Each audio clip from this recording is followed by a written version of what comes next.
यहाँ DT830 D multimeter देखने वाले हैं। इस मल्टीमीटर की वोल्टेज और कॉमन लीड हमने लगा दी है। यहाँ पर लेफ्ट साइड में DC वोल्टेज का ऑप्शन है और राइट में AC वोल्टेज का ऑप्शन है। 750 वोल्ट की AC तक नाप सकता है। उसके नीचे करंट का ऑप्शन है। करंट के लिए हमें मीटर को सीरीज़ में लगा लेना है। सीरीज़ में लगाने के लिए वोल्टेज की लीड को करंट वाले ऑप्शन में लगा देंगे और मीटर को एमीटर वाली ऑप्शन पे सेट कर लेंगे। इसके मैनुअल को देख लेते हैं। यहाँ पर DC है वो मैक्सिमम 1000 वोल्ट तक की DC मेजरमेंट कर सकता है। AC वोल्टेज जो 750 वोल्ट की AC मेजरमेंट कर सकता है।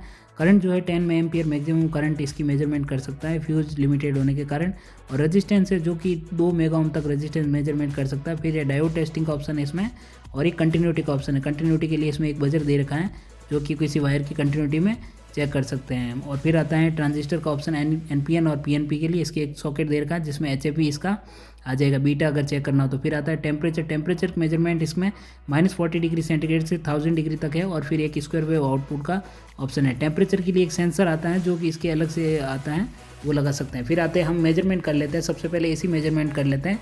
जो घरों में आने वाली सप्लाई है वो 750 वोल्ट की रेंज में देख के लगाते हैं तो 250 वोल्ट के करीब इसकी रेंज आती है। फिर हम DC मेजरमेंट करते हैं तो अलग अलग सेल है हमारे पास, उनका मेजरमेंट में कर लेते हैं। ड्राई सेल है, लिथियम सेल है और फिर एक लेड एसिड सेल है, लेड एसिड बैटरी है रिचार्जेबल, उनका वोल्टेज देख लिया DC में।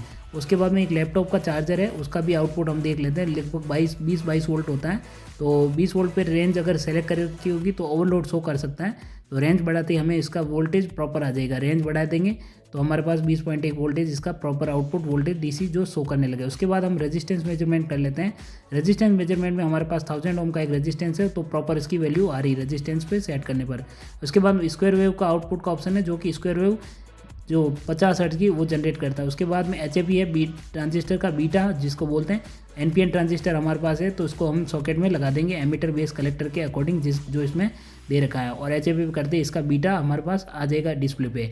उसके बाद स्क्वायर वेव आउटपुट जो कि बताया 50 वोल्ट की होगी, 3 वोल्ट पीक टू पीक उसका आउटपुट होगा। उसके बाद कंटिन्यूटी है ये वायर की कंटिन्यूटी देखने के लिए। वायर की कंटिन्यूटी हम देख लेंगे कोई बीच में से ब्रेक तो नहीं है। कंटिन्यूटी वाले ऑप्शन में लगाते ही ये हमारे पास कंटिन्यूटी इसकी वायर की बताने लग गया, ये वायर प्रॉपर है हमारा। उसके बाद हम आ जाते हैं करंट मेजरमेंट पे। करंट मेजरमेंट के लिए हमें इस लीड को वोल्टेज वाली लीड को करंट पे सेट करना पड़ेगा। तो अब हमारा दोनों लीड है जो शंट की तरह काम करेगी यानी कि शॉर्ट रहेगी आपस में। तो हमने यहाँ बैटरी पे एक 1000 ओम का रेजिस्टेंस लगा के ये मेजरमेंट किया तो ये 60 मिली एम्पियर की करंट इसमें शो कर रही है। उसके बाद में मल्टीमीटर को हम एक बार खोल के देख लेते हैं। मल्टीमीटर के जो बेसिक पार्ट है अंदर क्या क्या होते हैं। एक ये 9 वोल्ट की रेडियो वाली बैटरी है, एक बजर है, एक माइक्रो प्रोसेसर है, एक फ्यूज़ का ऑप्शन दे रखा है और अलग अलग जो इसके पार्ट्स है वेरियस वो इसमें दे रखे हैं।